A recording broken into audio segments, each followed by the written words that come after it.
Sebelum kita akan membaca dan merenungkan firman Tuhan, mari sekali lagi kita menghadap Tuhan dalam doa. Kami tundukkan kepala di hadapan hadirat-Mu, tanda kami mengakui kedaulatan dan hidup ini berasal dari Tuhan. Kami berterima kasih buat petang yang Engkau anugerahkan dan kami bisa ada di tempat ini. Kami datang dengan berbagai macam motivasi, berbagai macam kebutuhan kami ada di tempat ini. Satu hal yang kami rindukan supaya roh Tuhan berbicara pada setiap kami, agar hari ini orang-orang tidak percaya menjadi percaya, yang percaya lebih mengasihi, mencintai, melayani Tuhan, hidup dalam kasih dan kekudusan Tuhan. Dan banyak orang yang menyerahkan hidup mereka untuk melayani Tuhan seumur hidup mereka.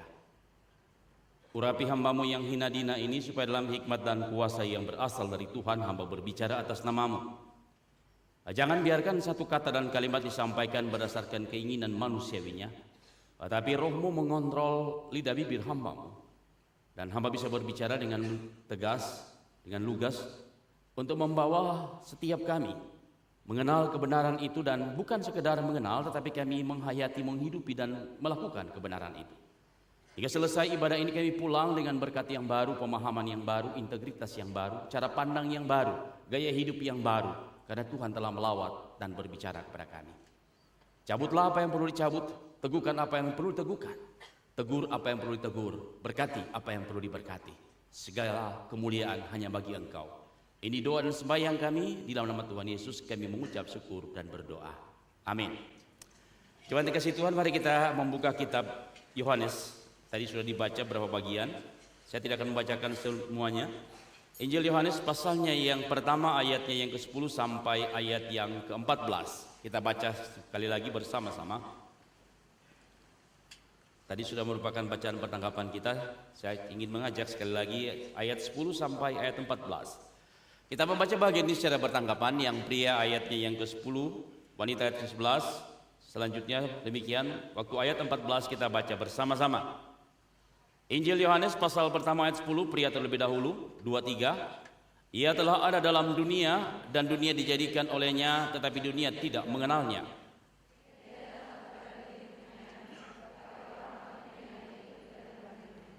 Tetapi semua orang yang menerimanya diberinya kuasa supaya menjadi anak-anak Allah, yaitu mereka yang percaya dalam namanya.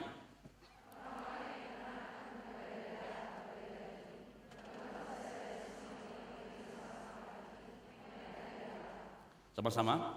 Firman itu telah menjadi manusia dan diam di antara kita, dan kita telah melihat kemuliaannya, yaitu kemuliaan yang diberikan kepadanya sebagai anak tunggal Bapa, penuh kasih karunia dan kebenaran. Sampai sedemikian jauh bacaan firman Tuhan yang berbahagia yang membaca, merenungkan serta melaksanakan di dalam kehidupannya. Tema kita yaitu Ia datang untuk melayani. Kristus datang untuk melayani. Kita memperhatikan, tetap membuka kitab Injil Yohanes ini. Saudara perhatikan baik-baik bahwa Yohanes ingin mengkontraskan antara siapa Yesus itu dan kemudian apa yang dilakukan. Ayat yang pertama dikatakan pada mulanya adalah firman, firman itu bersama-sama dengan Allah, dan firman itu adalah Allah. Di dalam tensa Yunani, untuk menjelaskan, kira-kira diterjemahkan ke dalam bahasa Indonesia, dia itu ada sebelum segala sesuatu ada, dan keberadaannya itu tidak pernah tidak ada. Ya. Jadi keberadaan Kristus itu sebelum segala sesuatu ada, dia sudah ada, dan keberadaannya tetap ada, tidak pernah tidak ada. Oke. Ia pada mulanya bersama-sama dengan Allah. Kata itu dipakai biasa berkaitan dengan logos. Nah, di dalam konsep daripada orang-orang postmodern, kata logos itu sesuatu otoritas yang mutlak yang harusnya menjadi standar daripada seluruh kebenaran. Karena mereka tidak mau, orang-orang postmodern itu tidak ada kebenaran yang mutlak, ada yang kebenaran relatif. Bagi Anda benar, bagi saya belum tentu benar, dan kita punya kebenaran, masing-masing punya kebenaran. Itu spirit daripada postmodern. Jadi Alkitab itu bukan kebenaran mutlak bagi mereka, tetapi kata logos itu tetap menjadi logos, menjadi penentu standar mutlak daripada segala sesuatu, dari kekekalan sampai kekekalan, untuk mengukur kebenaran itu sendiri. Jadi ini standarnya. Kamu bicara di sudut pandang apa, cara pandang apa, apapun juga, ini standarnya. Logos itu standar daripada kebenaran. Nah, itu yang ditolak oleh Derrida, ya, orang Perancis. Ya, oke. Kita lanjutkan. Segala sesuatu dijadikan oleh Dia, dan tanpa Dia tidak ada sesuatu pun yang telah dijadikan dari segala yang telah dijadikan. Jadi segala sesuatu berasal dari Dia. Dia yang menciptakan. Tidak ada satu pun juga yang ada di dunia ini kalau bukan Dia yang menciptakan. Nah, ini mutlak menjelaskan tentang siapakah Kristus itu. Allah pencipta langit dan bumi. Dan kemudian kata logos itu menjadi standar mutlak penentu kebenaran. Kebenaran Allah. Dari sudut pandang bangsa timur, barat, selatan, apapun juga, kebenaran logos itu menjadi standar untuk penentu. Tetapi hari ini baik, Yohanes mengkontraskan yang kedua adalah, dia mau bicara seperti ini. Allah yang menjadikan langit dan bumi itu, ayat ke-10 kita baca tadi, Ia telah datang ke dalam dunia, dunia yang dijadikan olehnya, tetapi dunia tidak mengenalnya. Kan ironi di sana, kan?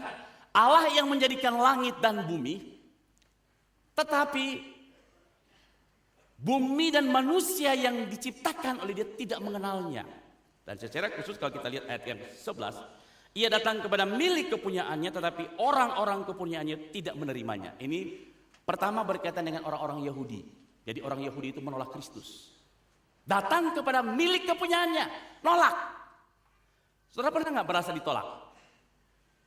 Kita pasti, setiap kita pernah merasa ditolak. Entah kalau yang muda pernah ditolak cintanya, begitu kan?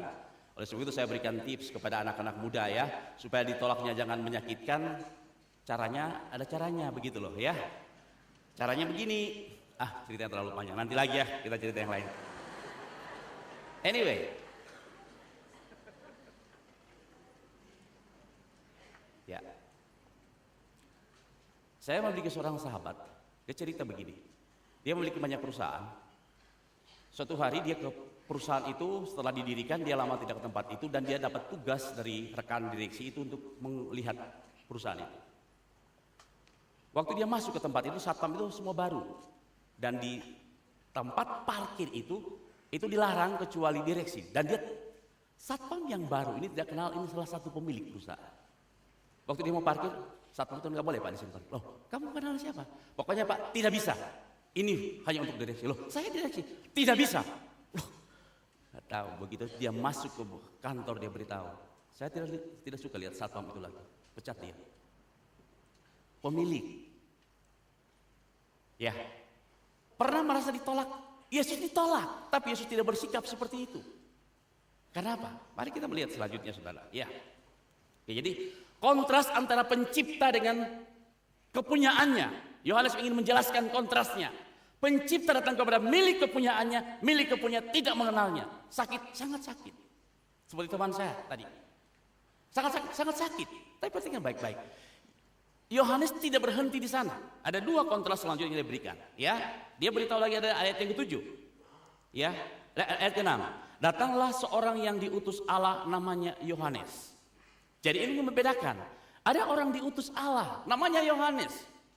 Tapi Yohanes ini tidak sama dengan Kristus, tidak sama dengan Logos, tidak sama dengan Firman. Yohanes ini hanya ciptaan. Ya, dia mengkontraskan. Ada urutannya. Ini pencipta, ini ciptaan, sama-sama diutus. Ya, baik-baik. Dengan baik. Selanjutnya Yohanes membawa Injil. Jadi kalau Yohanes ini bukan Injil, bukan penulis surat Yohanes. Yohanes ini adalah Yohanes Pembaptis. Ya, kita tahu Yohanes Pembaptis.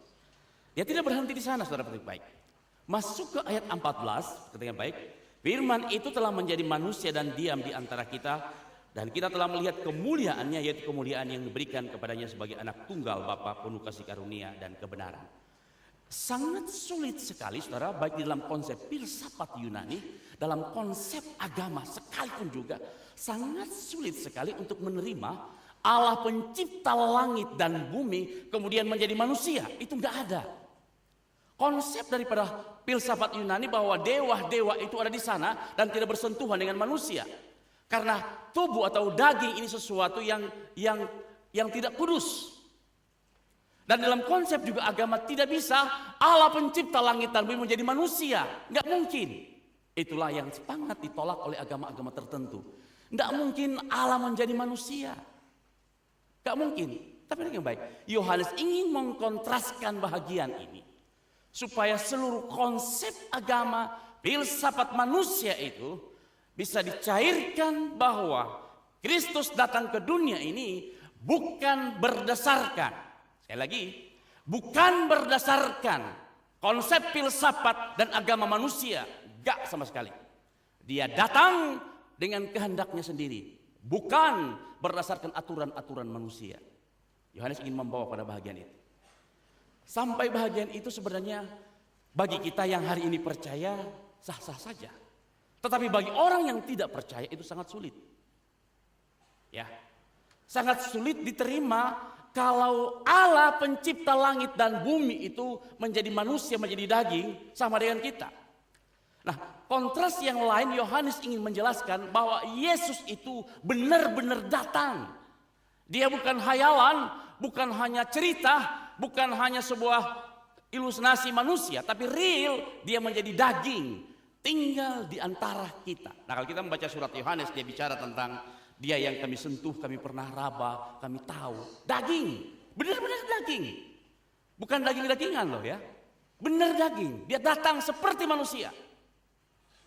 Nah, muncul pertanyaannya kita. Kalau sampai Allah pencipta langit dan bumi datang ke dunia ini, menjadi seperti manusia, persoalan yang paling rumit apa sih? Ya, suatu hari saya menginjili orang Amerika yang sekarang dia menjadi orang beragama lain. Dia tinggal di Thailand, dia dulu tentara di Vietnam katanya, dan kemudian jadi Thailand, dan kemudian dia berubah agama lain. Ya, waktu saya bertemu dengan dia, saya tanya satu hal, kenapa dia pindah agama. Dia mengatakan satu hal yang gak masuk akal. Allah pencipta langit dan bumi itu, kalau dia berkuasa, mengapa dia harus menjadi manusia dan mati di kayu salib? Kalau dia berkuasa, bukankah dia bisa berteriak dari sorga? Manusia, dosamu dihapuskan, selesai kan? Dia akan berkuasa. Gak masuk akal agama Kristen. Oke, saya beritahu. Please, ya, silakan duduk, saya akan menjelaskan kepada kamu. Allah itu bukan sekedar maha kuasa. Allah juga itu maha kudus. Allah itu juga maha bijak. Allah juga itu maha kasih. Karena kekudusannya maka setiap dosa harus dihukum. Dia juga adil, setiap pelanggaran harus dihukum. Nah, kalau dia tidak mau hukum, kalau dia sekedar menghukum, membinasakan manusia, selesai. Tetapi kalau Allah menghukum demikian, maka Allah tidak punya kasih. Maka kasih Allah dan kekudusan Allah menyatu dalam salib. Itu sebabnya Kristus datang ke dunia ini. Allah yang kudus menjadi seperti manusia. Dia tidak berdosa karena ingin menyelamatkan manusia yang berdosa. Ya, perdebatan kami panjang. Tapi salah satu bagian yang saya ingin menjelaskan pada poin, kenapa Allah pencipta langit dan bumi itu menjadi seperti manusia dan bicara tentang melayani. Saudara kekasih, Yohanes mengkontraskan lebih dalam lagi. Ya, dalam Injil Yohanes ada 7 kata yang dipakai tentang Kristus. Aku adalah. Ya, aku adalah roti hidup. Pasal 6 ayat 35. Akulah terang dunia. Akulah pintu ke domba-domba. Akulah gembala yang baik. Akulah kebangkitan dan hidup. Akulah jalan kebenaran. Akulah pokok anggur. Yesus bicara. Saudara kekasih, kalau seorang memproklamirkan dirinya seperti itu, dia bukan seperti itu. Maksudnya dia mengatakan akulah jalan kebenaran dan hidup. Padahal dia bukan jalan kebenaran dan hidup. Pasti orang itu gila. Itu sebabnya C.S. Lewis mencoba untuk melihat kemungkinan-kemungkinan Kristus. Apakah dia orang gila? Apakah benar-benar Allah? Hanya 2 kemungkinan. Orang gila atau benar-benar. Kalau orang gila mengatakan akulah jalan, siapa kamu? Coba, ada bisa berteriak akulah jalan. Dilemparin batu sama orang. Jalan apa kamu? Tetapi Yesus bicara seperti itu karena memang dia benar-benar. Seluruh konsep yang diberikan di sana tetapi kemudian dikecilkan. Yesus yang besar itu yang akulah jalan, akulah segala sesuatu, datang ke dunia ini, datang untuk melayani. Itu poinnya di sana. Kesulitannya, saudara, lebih dalam lagi. Kalau dia sekedar melayani itu tidak persoalan. Kita juga bisa melayani. Melayani siapa dulu? Coba. Kalau dia datang sekedar melayani orang kaya, orang yang pintar, yang duduknya di meja raja-raja, gampang. Semua juga kita bisa. Betul? Kalau Yesus sekedar datang dan melayani para orang hebat-hebat seperti itu, semua orang bisa. Tetapi Yesus datang dan kemudian dikontraskan, datang melayani orang berdosa. Salah seorang teman saya menjadi misionaris di Papua. Suatu hari dia mengajar orang Papua itu cara bercocok tanam. Waktu sedang ngajar, orang Papua itu tidak mau. Loh, kamu tahu enggak? Katakan, saya dari Jawa loh. Saya rela meninggalkan pekerjaan saya di Jawa demi menolong kamu. Terus orang itu ngomong, siapa yang suruh kamu ke sini? Dia bilang sama saya, Pak, kalau saya bukan hamba Tuhan, saya gampar. Dia bilang, kalau kamu gampar, kamu dipanah sama orang Papua. Perhatikan baik-baik. Kalau melayani orang yang baik, gampang saja. Tapi datang melayani orang berdosa, orang yang seperti saya dan saudara, dan orang yang menolak. Orang Israel sampai hari ini menolak. Menolak Yesus itu juru selamat, menolak sampai hari ini mereka menolak. Ya, jadi perhatikan baik-baik. Poin yang saya mau sampaikan pertama adalah berkaitan dengan siapa dia, apa yang dia lakukan. Dia datang untuk melayani. Saudara kekasih, kalau kita sekedar melayani, kita bisa melakukan pelayanan-pelayanan. Bisa. Tapi pelayanan yang Yesus kerjakan bukan sekedar melayani. Saya berikan beberapa contoh untuk kita lakukan. Ya, kalau dia datang dari surga, kemudian dia lahirnya di istananya Herodes, dia duduk bersama dengan orang hebat, gampang. Ya, Obama aja datang ke Asia, ke India, ke Jepang, ke Korea, ke Indonesia, habisin 1 triliun lebih. Ya, katanya biayanya setiap hari 200 juta dolar. Yesus datang nggak ada pengawal tuh, karena ada 3.000 orang itu mempersiapkan segala sesuatu untuk Obama datang. Mobilnya khusus, semuanya khusus. Yesus datang nggak ada yang ngawal tuh. Bahkan lahirnya di kandang yang hina. Coba. Berarti kesiapan hati dan dia datang bukan sekedar melayani. Dia memang datang dengan tujuan merendahkan diri dalam kerinduannya untuk merendahkan diri. Pertanyaan selanjutnya, kenapa harus merendahkan diri sampai begitu dalam? Persoalannya apa? Saya ingin mengajak kita membaca satu bagian firman Tuhan dari kitab Yesaya.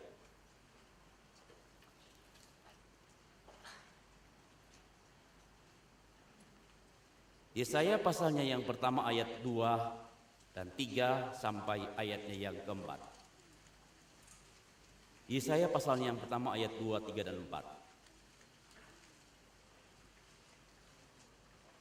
1, 2, 3. Dengarlah hai langit dan perhatikanlah hai bumi. Sebab Tuhan berfirman, aku membesarkan anak-anak dan mengasuhnya, tetapi mereka memberontak terhadap aku. Lembu mengenal pemiliknya tetapi Israel tidak. Keledai mengenal palungan yang disediakan tuannya, tetapi umatku tidak memahaminya. Celakalah bangsa yang berdosa, kaum yang syarat dengan kesalahan, keturunan yang jahat-jahat, anak-anak yang berlaku buruk. Mereka meninggalkan Tuhan, menista yang Maha Kudus Allah Israel, dan berpaling membelakangi Dia. Persoalannya di sana. Ciptaan bukan sekedar memberontak, tetapi mereka melawan dan tidak mengenal penciptanya. Dan dosa mereka, orang Israel itu, dosa mereka membawa mereka buta. Tidak lagi mengenal penciptanya. Pencipta harus datang dan menjelaskan, tinggal bersama-sama dengan manusia, menjelaskan konsep tentang hidup ini, membawa mereka mengerti. Dan itu pun harus dijelaskan dari kehidupannya hari lepas hari. Jadi Tuhan bukan ada jauh di sana, Dia datang ke dunia ini dan Dia datang melayani dan tinggal bersama-sama dengan manusia. Dia datang bukan melayani sekedar melayani. Kalau kita sekedar melayani bisa saja, tetapi Dia datang melayani orang-orang yang berdosa dan tinggal bersama-sama dengan mereka. Hidup bersama-sama dengan mereka, tapi Dia tidak pernah berbuat dosa. Nah, Yohanes ingin mengkontraskan bahagian itu supaya kita melihat kontrasnya itu dan kita mulai memahami berpikir, mengapa pencipta langit dan bumi itu datang menjadi manusia? Untuk siapa? Untuk saya dan saudara. Karena kita telah jauh dari Tuhan. Ya. Dosa itu persoalannya di mana? Bukan persoalan di tindakan, persoalannya di hati kita. Ya, banyak orang kelihatan tidak berdosa. Banyak, tapi hatinya berdosa. Banyak orang kelihatan melayani, tapi saya tidak melayani. Saya baru membaca sebuah tulisan, jadi saya mempersiapkan ini, saya membaca 2 buku. Salah satu buku ditulis oleh Charles Swindoll. Dia cerita begini, suatu hari dia itu hadir di satu pertemuan dan kemudian yang bersaksi itu Kolonel James Ervin atau siapa yang pernah menjadi seorang pilot pesawat luar angkasa.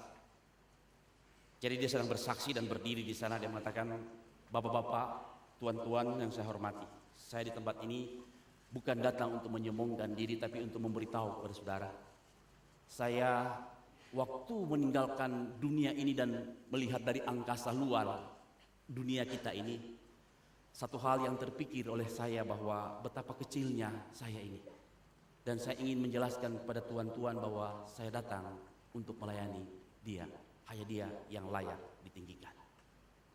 Nah, di surat yang sama, saudara, di buku yang sama dia bicara begini. Ada orang-orang yang melayani Tuhan dengan memakai bahasa Tuhan, ya, tetapi tidak untuk Tuhan. Dalam surat pengakuan seperti ini, ampuni aku Tuhan, oleh karena banyak kali aku mengatasnamakan Engkau, program atas namamu, pekerjaan atas namamu, menyebut namamu, menyebut firmanmu sekalipun juga, tetapi untuk kepentinganku. Aku menjual namamu demi kepentinganku. Aku mau bertobat di hadapanmu. Nah, Charles Swindoll bicara tentang bagaimana orang yang berdosa, yang belum betul-betul bertemu dengan Kristus, dia bisa memakai nama Kristus itu sekalipun juga untuk kepentingannya. Jadi, poin yang saya mau sampaikan, betapa ngerinya dosa itu.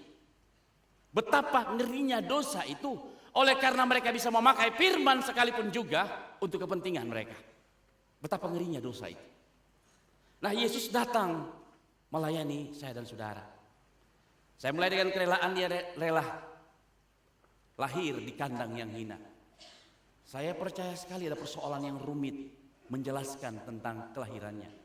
Ya, sangat sulit menjelaskan dalam sebuah tradisi apapun juga. Bagaimana mungkin seorang wanita yang masih perawan kemudian mengandung. Sesudah itu mengatakan bahwa ini dari Roh Kudus. Dan lahirnya harus meminjam kandang hewan. Katanya anak Allah pencipta langit dan bumi, lahirnya di kandang hewan. Bagaimana bisa menjelaskan? Tetapi itulah Yesus lahir sana. Perhatikan baik-baik. Dan malaikat pertama kali memproklamirkan tentang kelahiran Kristus itu, malaikat berbicara kepada kaum marginal, kepada gembala. Jadi perhatikan baik, Yesus melayani, bukan dia melayani tingkat tinggi sana, dia melayani seluruh keadaan manusia. Dia tidak pandang bulu, karena memang dia datang melayani. Saya katakan kalau kita melayani orang kaya, orang pintar, orang hebat, orang di atas kita, semua kita gampang melayani. Tetapi kalau kita melayani orang di bawah kita, orang berdosa, coba, seperti teman saya itu, dia mengatakan, jujur aja kalau bukan hamba Tuhan saya gampar itu. Itu persoalan hanya cara nanam, orang itu nolak aja gitu loh, udah marah. Tapi Yesus gak marah seperti itu. Ditolak, tapi dia bisa. Kenapa? Dia tidak melakukan dengan kekerasan.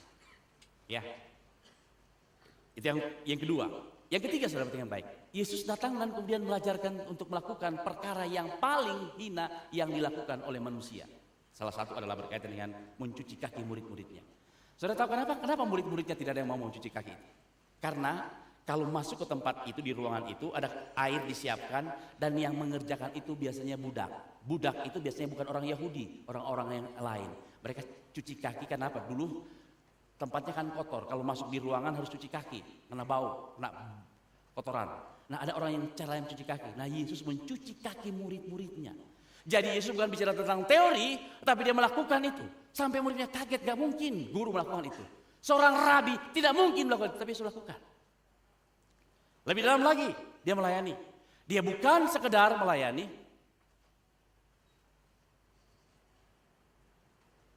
Ya.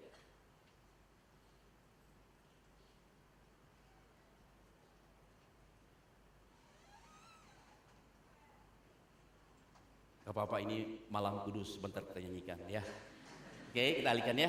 Dia bukan sekedar melayani, tapi dia apa? diludahin, dihina, ditampar, diperlakukan tidak manusiawi. Dia melayani. Sering kasih. Kalau kita melihat orang yang kita hormati, orang tua kita, siapa yang kita kagumi, diperlakukan seperti itu, saya percaya kita akan marah. Tapi Yesus melewati semuanya itu. Karena dia melayani dari hati. Yang kelima, saudara kasih.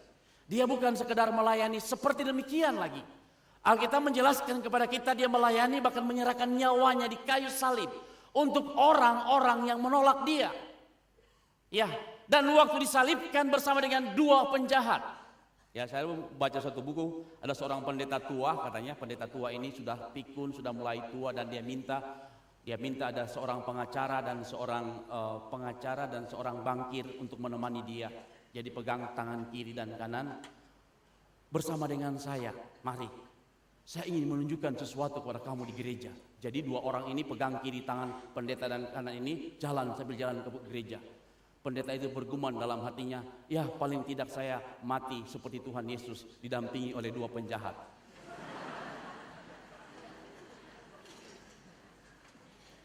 Saudara kasih, saya kembali kepada poin yang saya sampaikan. Poin yang saya sampaikan, pelayanan Kristus itu tuntas di dalam karena dia mengasihi, spirit daripada mengasihi. Dan kasih yang dia berikan dalam pelayanannya itu dia rela, kerelaannya merendahkan diri dan begitu hina. Kenapa saudara kasih? Ya, saya menulis beberapa hal dalam bagian ini. Yang pertama, berkaitan dengan ketetapan hati. Kalau orang sudah menetapkan hatinya, konsepnya, tujuannya untuk melayani, dia melakukan itu oleh karena dia tahu untuk itu dia datang. Saya berikan contoh untuk mengkontraskan kehidupan manusia pada hari ini. Kalau kita bertanya kepada anak-anak, pertanyaan yang paling populer selalu kita tanya, kalau besar mau jadi apa? Gitu kan? Mau jadi pilot, menjadi pengusaha, menjadi politikus. Kenapa jadi politikus? Iya, supaya bisa jalan lurus pun dibengkokin gitu ya. Karena bisa ngatur orang. Jadi apa? Menjadi macam-macam. Ada nggak anak-anak kita tanya, kalau besar saya mau ingin jadi pelayan? Ada nggak? Ada nggak? Nggak ada. Tetapi Yesus datang untuk melayani. Seluruh konsep filsafat agama manusia dibalikkan oleh Kristus. Allah pencipta langit dan bumi datang untuk melayani. Yang gak pernah dibicarakan dalam apapun juga. Itu gak ada dalam konsep manusia. Coba, kita pun gak pernah bicara, saya mau datang untuk melayani, gak ada. Nah, kalau Allah pencipta langit dan bumi seperti itu, rela melayani dan begitu hina, siapa kita ini? Siapa kita yang tidak mau melayani? Ada 3 kemungkinan kita tidak melayani Tuhan. Karena kita sendiri belum mengenal Dia. Waktu kita mengenal Tuhan dengan sungguh-sungguh, aku dalam dia dalam aku, kita mengerti arti penebusan, arti dibebaskan dari dosa. Ya, beberapa waktu yang lalu kita di tema kita yaitu betapa kebahagiaan tentang pengampunan. Kita dibebaskan, kita bukan lagi musuh Allah, kita menjadi anak Allah, orang yang harusnya dihukum mati, tapi dibayar oleh Kristus dengan nyawanya. Satu-satunya cara Allah untuk mempersembahkan hidup untuk Dia. Kemungkinan belum mengenal Tuhan. Orang yang tidak melayani Tuhan, orang yang paling kesian. Tapi mari saya bawa saudara lebih dalam. Melayani bukan sekedar melayani. Ya. Satu hari saya memimpin kebaktian kemudian rohani dan yang bersaksi itu saya kenal orangnya dan dia cerita begini. Dia adalah satu-satunya orang Indonesia yang diminta untuk menjadi penasihat ekonomi Amerika untuk Asia Timur jauh. Jadi hebat. Satu-satunya orang Indonesia dalam sepanjang sejarah Amerika itu minta orang Indonesia untuk penasihat ekonomi itu. Gak ada banyak, cuma orang ini. Dia cerita begini, suatu hari kemudian waktu dia menjadi penasihat ekonomi dan dia diundang ke Amerika dan bersama-sama dengan Presiden Amerika itu naik mobil Presiden Amerika di Washington. Wah, luar biasa dia mengatakan pengalaman yang merasa dia terangkat. Ya, satu-satunya orang Indonesia bersama dengan Presiden Amerika naik di mobil dikawal. Dia mengatakan, tapi kebanggaan yang itu hanya sementara Pak, gak ada gunanya. Kemudian saya sadar bahwa hidup ini bukan itu. Kemudian dia masuk di seminari, dia belajar sekolah Alkitab. Ya, sekolah Alkitab, walaupun dia orangnya hebat begitu, ternyata sekolah Alkitab gak gampang. Ya, berapa kali papernya itu dikembalikan sama dosen sampai dia stres 3 kali. Ya, waktu dia lihat kok tentara Vietnam terus, ngeri, angkanya merah terus, kembaliin, ganti, sampai 3 kali, 4 kali baru dia bisa. Tapi dalam kerendahan hati dia belajar. Ternyata aku bisa hebat dalam hal ekonomi. Belajar ini aja aku nggak bisa. Aku bukan orang hebat. Dan kemudian diberikan kesimpulan kalimat seperti ini. Hidup yang sejati sebenarnya hanya satu, yaitu melayani Tuhan. Lepas daripada itu nggak ada gunanya. Saudara, iman seseorang yang bertemu dengan Tuhan yang melayani dia. Dan kemudian dia melayani, membawa dia sadar bahwa hidup ini bukan sekedar apa yang saya mau. Karena Tuhan yang memanggil kita, Tuhan yang memiliki rencana yang kekal untuk saya dan saudara. Rencananya itu detail sekali. Bahkan hari-hari dalam kehidupan saya dan saudara direncanakan oleh Tuhan dengan baik. Karena dia mengasihi saya dan saudara. Mari saya mengajak kita melihat satu rencana Tuhan untuk penyelamatan saya dan saudara. Kita membaca Mazmur 139.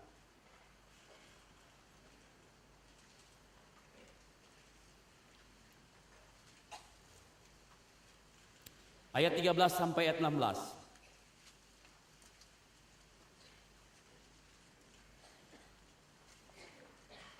1, 2, 3.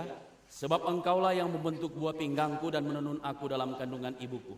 Aku bersyukur kepadamu oleh karena kejadianku dahsyat dan ajaib. Ajaib apa yang kau buat dan jiwaku benar-benar menyadarinya.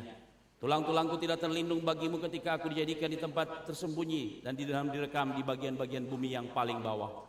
Matamu melihat selagi aku bakal anak, dan dalam kitabmu semuanya tertulis hari-hari yang akan terbentuk sebelum ada satupun hari depannya. Jadi Tuhan itu menciptakan kita dan merencanakan sesuatu yang luar biasa, bahkan hari-hari dalam kehidupan kita. Yesus, itu sebabnya Yohanes memproklamirkan tentang Yesus yang menciptakan alam semesta itu untuk membawa pendengarnya dan pembacanya bahwa Allah yang ini loh yang menciptakan kita, yang tahu detail kehidupan saya dan saudara, itulah yang datang ke dunia ini melayani, yang menciptakan kita dan merencanakan detail dalam kehidupan saya dan saudara. Bahkan sampai detailnya Yesus mengatakan dalam Injil Matius pasal 10 ayat 30, rambut di kepalamu pun terhitung jumlahnya. Artinya bukan perkara yang besar saja yang Tuhan rencanakan dalam hidup kita, bahkan perkara-perkara yang kecil. Dia mengasihi, dia menyentuh, dia membawa kita untuk bisa mengerti bahwa dialah Allah. Dia mengasihi kita, merencanakan hal yang paling detail yang kita pikir pun kagak. Coba, kita pernah nggak hitung rambut kita jatuh? Gak pernah. Tapi Tuhan tahu rambut terhitung jumlahnya. Nah, kepada Allah seperti inilah memperkenalkan diri kepada saya dan saudara. Nah, apa keuntungan percaya kepada Kristus? Itu pertanyaan selanjutnya. Apa keuntungan untuk melayani Yesus? Ada 3 jawaban yang saya akan berikan kepada kita. Yang pertama, saudara kasih. Kita melayani Yesus, Yesus tidak akan bertambah-tambah, tetapi Yesus sama. Kita melayani Yesus, itu adalah bagian daripada saya sebagai manusia. Saya sebagai melayani pencipta saya. Jadi, kita tidak melayani Yesus, Yesus tidak rugi, tidak pernah rugi. Kita tidak memuliakan Yesus, Yesus tetap mulia, selama-lamanya mulia. Yang rugi kita. Itu dalam kitab Pengkhotbah dikatakan begini, Tuhan menaruh kekekalan dalam hati manusia dan manusia tidak mengerti. Tetapi bagi anak-anak yang dikasihi Tuhan, Tuhan menyingkapkan kepada mereka supaya mereka tahu apa yang mereka kerjakan di bumi ini, yaitu mengenal penciptanya dan melayani Dia. Yang kedua, alasan kita kenapa kita melayani Tuhan. Alasan pertama, itu menunjukkan kita sebagai manusia, kita ada, harus melayani Dia. Alasan yang kedua, saudara kasih, kita lahir ke dunia ini tidak membawa apa-apa. Sama juga kita pergi tidak membawa apa-apa. Betul? Saudara pernah lihat tak ada orang kaya waktu meninggal, peti uangnya ikut dia ke sana? Enggak kan? Saya baru khotbah di sebuah tempat di Jakarta. Terus seorang anak muda itu beritahu yang punya perusahaan di mana dia bekerja, perusahaan dari Singapura itu meninggal dunia dan perusahaannya ditinggalkan kepada anak-anak. Saya guyonan, jadi sekarang perusahaan nggak ada? Iya ada toh Pak, kenapa?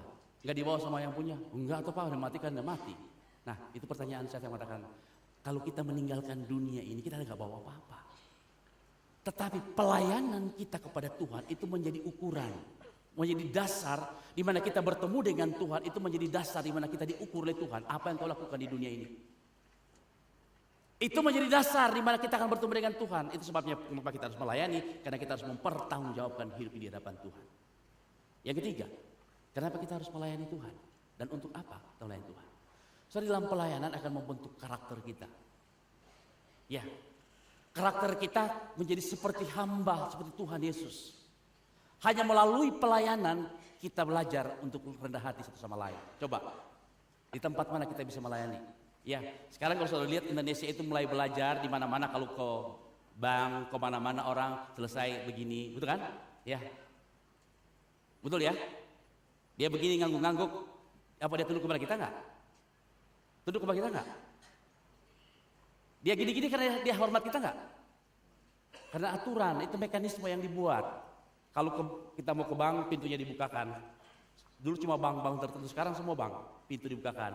Mau naik mobil pun kita dibukakan sama mereka. Apa itu mekanisme dibuat supaya bank itu tanda pelayanan. Tapi apakah lahir dari hati mereka? Jawabannya enggak. Nah, kalau mereka melakukan itu hanya demi tugas mereka, saya dan saudara orang percaya bisa melakukan tugas yang sama tanpa punya hati mengasihi Tuhan, kita bisa berpura-pura. Oh, tapi kalau kita mengasihi Tuhan, itu mau mengubah karakter kita. Saudara, karakter kita banyak diubah melalui pelayanan. Orang yang paling hebat di dunia. Saya memiliki seorang teman dokter ahli jantung. Dia bicara begini ke saya, Pak Albert, hal yang saya paling menikmati di dalam satu persekutuan dalam gereja itu adalah begini. Orang yang dari S3 sampai S lilin, ya, bisa duduk bersama-sama. Ya, dari S3 sampai S teler bisa duduk bersama-sama dan tidak ada orang yang tangannya begini untuk rapat. Semuanya kita bisa duduk bersama-sama. Kenapa? Itu membentuk kita bahwa kita dalam Tuhan, kita semua sama. Dalam Tuhan, membentuk kita menjadi rendah hati. Nah, orang yang tidak pernah melayani pasti sombong. Coba, ya. Saya ingat suatu hari pendeta Bobby cerita bahwa dia punya pengalaman rohani dengan Tuhan. Dia capek. Sekali dia selesai KKR dan kemudian ada telepon untuk istrinya. Ya, setiap Natal itu mereka pulang ke Manado. Dapat telepon, kemudian telepon itu memberitahu begini, Pak Bobby kalau ke Manado harus mimpin kebaktian rohani oleh karena mereka sudah siapkan. Istrinya menerima telepon itu langsung mengatakan iya oleh karena keluarga yang meminta. Tetapi waktu Pak Bobby pulang dia sangat capek sekali, dia mengatakan kepada istrinya beritahu, Pak ada telepon dan Bapak harus melayani di Manado. Dia mengatakan, aduh kamu ini gak pernah mengerti saya sih. Saya capek sekali, sepanjang 2 minggu ini keliling. Oke, mereka pulang, ya sudah ngomongin mau apa lagi. Waktu mereka sampai mau pulang ke Manado naik pesawat Garuda. Waktu mau mendarat pesawat tidak bisa mendarat, cuaca menjadi gelap. Gelap, pesawat keliling-keliling tidak bisa mendarat. Pak Bobby diingatkan oleh Tuhan, engkau menolak mau melayani aku juga tidak butuh pelayananmu. Kalimat itu terngiang di kupingnya. Dia mengatakan, cerita kepada kami di kelas, dia berlutut dan menangis di hadapan Tuhan. Tuhan, ampuni aku, beri aku kesempatan untuk melayani Engkau. Ampuni aku kalau aku menjadi sombong. Dia berlutut di pesawat dan menangis. Seorang pendeta yang dipakai Tuhan, dia berlutut menangis di hadapan Tuhan di pesawat. Dan selesai dia berlutut, kemudian cuaca menjadi cerah dan pesawat mendarat. Dia mengatakan, sejak hari itu saya tidak pernah merasa pelayanan itu adalah sebuah pengorbanan. Pelayanan itu adalah sebuah penghargaan yang Tuhan berikan kepada kita. Kalau hari ini kita bisa melayani Tuhan, itu karena anugerah. Tuhan tidak butuh apa-apa di luar diri Tuhan, tapi Tuhan menawarkan pelayanan kepada saya dan saudara. Nah, di dalam rangka Natal ini mari kita berpikir sebenarnya, spirit Natal itu apa? Spirit Natal adalah melayani. Allah pencipta langit dan bumi yang sudah diceritakan oleh Yohanes tadi, yang luar biasa, logos, penentu, datang melayani, dan bukan sekedar bicara, tapi dia melakukan hal yang paling rendah sekalipun juga. Kerelaan melayani, bahkan melayani orang berdosa. Kalau bukan orang yang bertemu dengan Tuhan, tidak mungkin. Tidak akan mungkin melakukan itu. Saya berikan contoh untuk poin yang saya katakan, kalau orang tidak bertemu dengan Tuhan. Saudara ingat peristiwa yang terjadi kira-kira tahun 1950-an, 59-50-an, sekitar itu. Kisah yang tertulis yang sangat mengerikan dan menggemparkan dunia adalah karena ada 5 orang misionaris itu dibunuh oleh suku Inka. James Elliot dengan teman-temannya. Mereka waktu mendarat kemudian dibunuh dan kemudian menjadi gempar sekali itulah misi modern yang paling menggemparkan adalah 5 orang yang dibunuh oleh suku yang masih kanibal. Seluruh orang-orang Amerika turun berdoa, menangis, dan kemudian dicari mayatnya. Selesai mereka, mayat ditemukan. Kelima perempuan yang menjadi janda ini dan anak-anaknya masuk ke suku itu dan memberitakan Injil di sana. Mereka bukan lari, mereka pergi. Orang-orang itu berpikir kalau bukan ada sesuatu dari Tuhan, pasti nggak mungkin orang itu. Kasih Tuhan.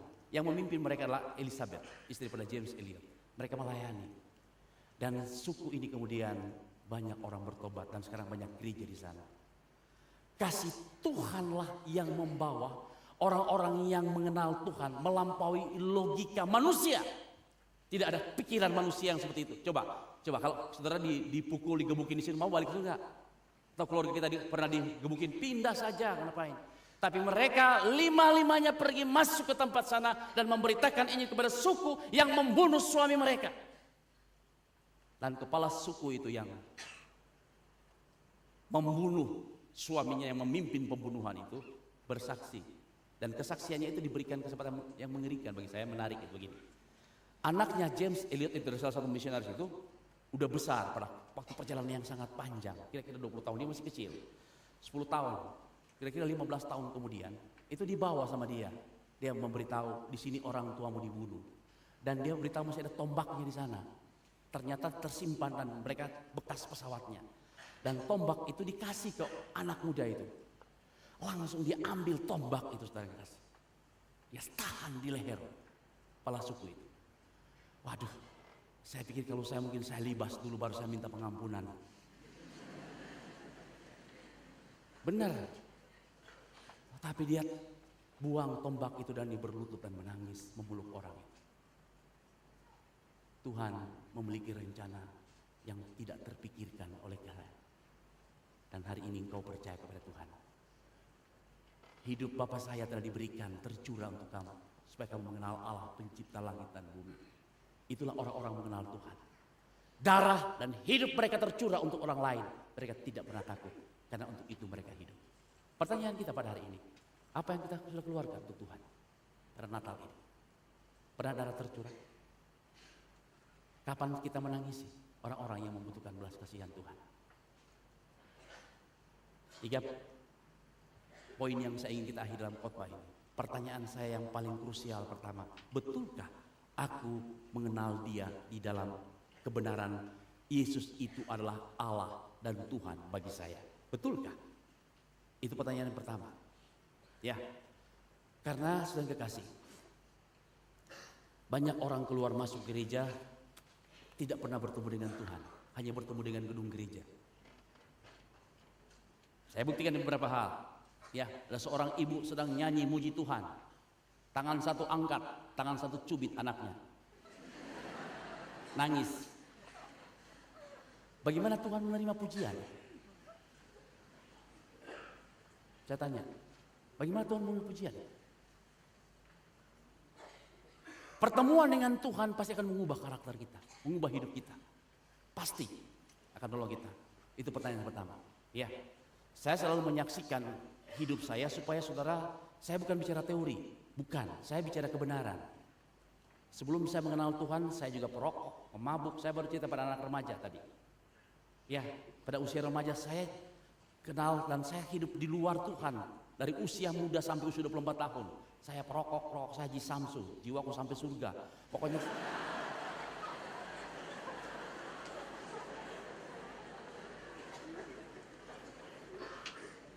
pertemuan saya dengan Tuhan mengubah saya.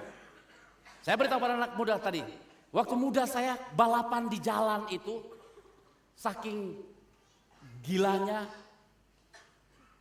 itu jam 2 subuh kita matiin lampu motor, gak pakai remnya dilepas, bolong, buka baju, balapan. Beberapa yang meninggal. Jadi kalau saya pikir kalau hidup saya masih ada anugerah Tuhan, benar.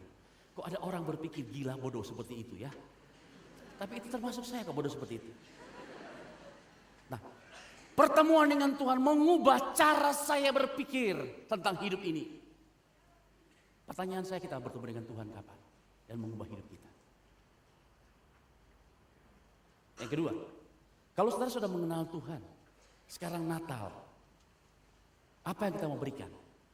Kalau Natal siapa yang berulang tahun? Siapa yang berulang tahun? Yesus. Yang berikan hadiah siapa?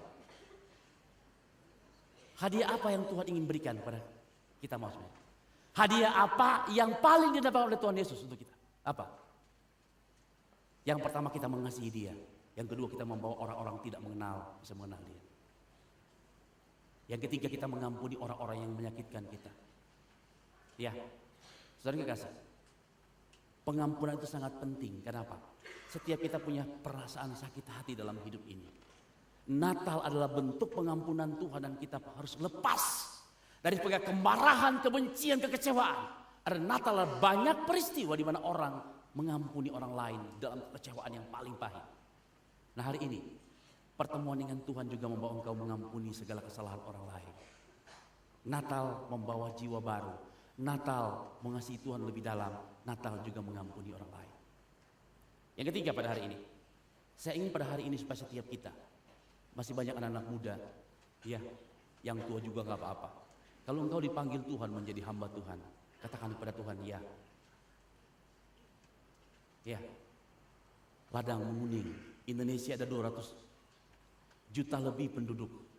Yang mendengar Injil masih sangat sedikit. Banyak yang belum mendengar Injil. Kita tidak mengkristenkan Indonesia, tidak. Tapi kita memberitakan kasih sayang Tuhan. Kalau dari antara saudara yang di atas sana dan di bawah sini yang dipanggil oleh Tuhan, itu kehormatan yang Tuhan pernah berikan kepadamu. Menjadi hamba Tuhan seumur hidup. Ya. Walaupun saya 3 kali mati baru mau jadi hamba Tuhan. Kalau saya berdiri di tempat ini bukan karena saya gagah, tapi Tuhan saya yang hebat, yang berbelas kasihan, memanggil, beri kesempatan kepada saya untuk menjadi hamba Tuhan seumur hidup. Kalau saudara yang ada di atas sana, panggil oleh Tuhan, itu panggilan yang paling mulia dalam hidup ini. Melayani Tuhan, panggilan yang paling mulia. Saya beritahu kepada teman-teman waktu kami memulai beberapa pelayanan di pembuka gereja baru. Saudara bisa membeli 100 perusahaan, bisa punya 1000 perusahaan. Tapi tidak selalu engkau punya kesempatan untuk membangun sebuah pelayanan ke gereja.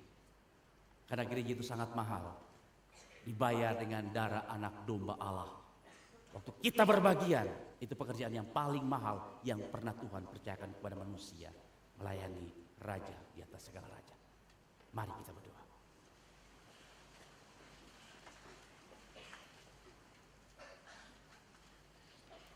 Sementara masing-masing kita berdoa di hadapan Tuhan. Seperti saya katakan semula bahwa kita datang ke dunia ini tidak membawa apa-apa. Dan kita juga meninggalkan dunia ini tidak membawa apa-apa. Kita membutuhkan hati kita diubahkan oleh Tuhan. Hati seorang hamba yang mau taat dan setia kepada Tuhan.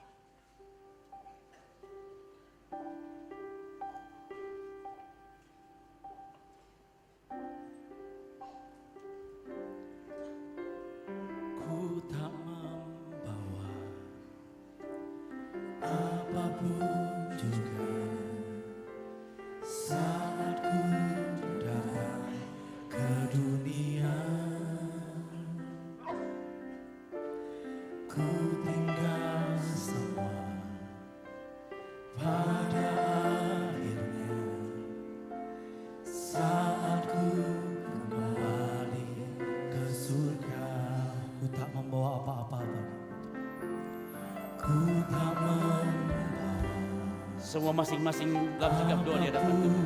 Sementara musik dinyanyikan, tenangkan diri kita berdoa di hadapan Tuhan. Datang ke dunia, ku tinggal semua.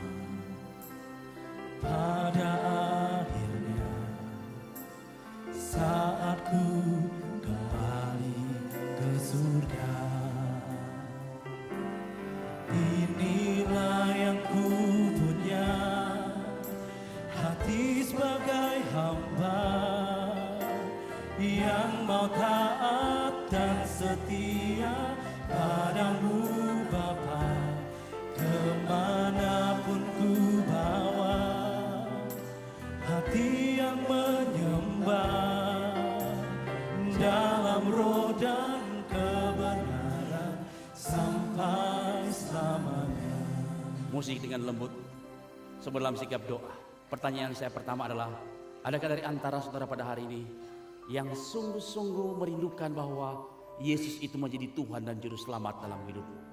Dia Allah pencipta langit dan bumi, datang ke dunia ini supaya kita mengerti, kita memahami, dan dia juga mengerti kita. Dia menyelesaikan persoalan yang paling hakiki antara kita dengan Tuhan, yaitu dosa. Dosa yang menguasai hati dan pikiran kita. Adakah dari antara saudara mengatakan, Tuhan di sini aku tahu aku orang berdosa. Aku ingin pada hari ini Engkau menyelesaikan dosa itu dan aku menerima Engkau sebagai Tuhan dan Juru Selamatku. Ada yang berkata demikian? Angkat tanganmu di hadapan Tuhan. Saya ingin berdoa dengan Engkau. Puji Tuhan. Yang mengatakan di sini, aku Tuhan. Aku tahu aku orang berdosa. Engkau datang ke dunia ini untuk aku. Di atas sana, yang mengatakan aku mau Tuhan. Supaya ada hari ini, aku mengalami kasih-Mu Tuhan. Mengalami pengampunan dari Tuhan yang datang ke dunia untuk aku orang berdosa. Aku mau Tuhan. Ada yang mengatakan aku mau menerima Engkau sebagai Tuhan dan Juru Selamat. Angkat tanganmu dengan sungguh-sungguh di hadapan Tuhan. Yang di atas sana, puji Tuhan, puji Tuhan, puji Tuhan. Di belakang, puji Tuhan, puji Tuhan. Yang sampingkan, puji Tuhan, puji Tuhan, puji Tuhan, puji Tuhan. Turunkan tangan saudara. Yang kedua, adakah dari antara saudara mengatakan, Tuhan di sini aku ingin melayani Engkau dengan sungguh-sungguh. Mulai hari ini, berbagian melayani Engkau melalui doa, melalui kesaksian, membawa orang-orang tidak percaya. Aku ingin mengampuni orang-orang menyakiti hatiku. Aku juga ingin membawa satu jiwa untuk tahun ini Tuhan. Membawa temanku, tetanggaku, siapapun juga kenalanku untuk bisa mengenal Tuhan pada bulan Desember ini. Aku ingin membawa mereka Tuhan. Ada yang berkata, aku ingin membawa mereka satu di hadapan Tuhan. Angkat tangan di hadapan Tuhan. Yang ingin membawa teman sahabatnya, ingin lebih mengasihi Tuhan, dan ingin membawa teman mengenal Tuhan. Angkat tanganmu di hadapan Tuhan. Puji Tuhan. Di atas sana, puji Tuhan, puji Tuhan. Yang ingin membawa teman-temannya mengenal Tuhan, memberitakan Injil supaya orang bertobat. Angkat tanganmu, puji Tuhan, puji Tuhan, puji Tuhan. Yang ingin lebih mengasihi Tuhan, angkat tanganmu dengan sungguh-sungguh, puji Tuhan, puji Tuhan. Yang ingin mengampuni orang-orang yang menyakiti saudara, angkat tangan saudara, mengampuni supaya saudara bisa menikmati Natal dengan sukacita dan damai sejahtera. Puji Tuhan, puji Tuhan. Turunkan tangan saudara. Yang ketiga, adakah dari antara saudara mengatakan, Tuhan di sini aku ingin mempersembahkan diriku menjadi hamba Tuhan seumur hidupku, menjadi pendeta, penginjil atau misionaris. Aku mau sekolah di sekolah Alkitab karena aku tahu Engkau telah begitu berkorban, rela meninggalkan segala kemuliaan. Siapakah aku ini? Apa yang aku bisa sombongkan? Semua berasal dari Engkau. Aku juga ingin mempersembahkan diri menjadi hamba Tuhan seumur hidupku. Jadi penginjil, pendeta atau misionaris, masuk di seminari. Ada yang berkata aku mau, angkat tanganmu di hadapan Tuhan. Ada? Yang menjadi hamba Tuhan, puji Tuhan. Masih ada? Puji Tuhan. Di atas sana, puji Tuhan. Puji Tuhan. Puji Tuhan. Puji Tuhan. Kita nyanyikan lagu ini bersama-sama. Dan setiap orang yang telah mengangkat tangan tadi menyanyikan lagu ini dengan berdiri. Mari bersama-sama. Yang mengangkat tangan tadi saja berdiri. Ku tak membawa apapun juga saat ke dunia. Yang sungguh-sungguh ingin mengasihi Tuhan dan menyembah Tuhan, silakan katakan sini aku Tuhan. Tinggal semua pada akhirnya saat ku kembali ke surga. Ini hati kami Tuhan. Inilah yang ku punya, hati sebagai hamba yang mau taat dan setia padamu Bapa. Kemanapun ku bawa, hati yang menyembah di dalam roh dan kebenaran sampai selamanya. Inilah hidupku Tuhan.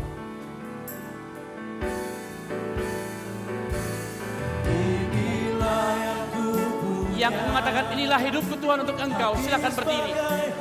Yang mengatakan inilah hidupku Tuhan untuk Engkau, silakan berdiri. Dan setia padamu. Yang mengatakan inilah Kemanapun ku bawa, hati yang menyembah di dalam roh dan kebenaran sekali lagi dengan sungguh-sungguh. dalam roh dan kebenaran sampai di dalam roh dan kebenaran sampai selama-lamanya Tuhan. Kebenaran sampai selamanya. Mari kita berdoa untuk orang yang berdiri di hadapan Tuhan. Tuhan, teguhkanlah panggilan setiap kami pada hari ini. Sempurnakan pemberitaan jauh daripada sempurna, supaya malam ini menjadi malam yang khusus antara setiap pribadi ini dengan Tuhan. Orang-orang yang menerima Engkau sebagai Tuhan dan Juru Selamat, orang-orang yang memperbaharui komitmen mereka untuk lebih mengasihi Tuhan, orang yang menjadi hamba Tuhan, orang-orang yang sungguh-sungguh mau mengasihi Tuhan dan mengampuni orang yang menyakiti mereka. Tuhan juga tolong. Terima kasih Bapa di surga. Biarlah segala hormat dan kemuliaan hanya untuk Engkau. Di dalam nama Tuhan Yesus Kristus kami mengucap syukur dan berdoa. Amin.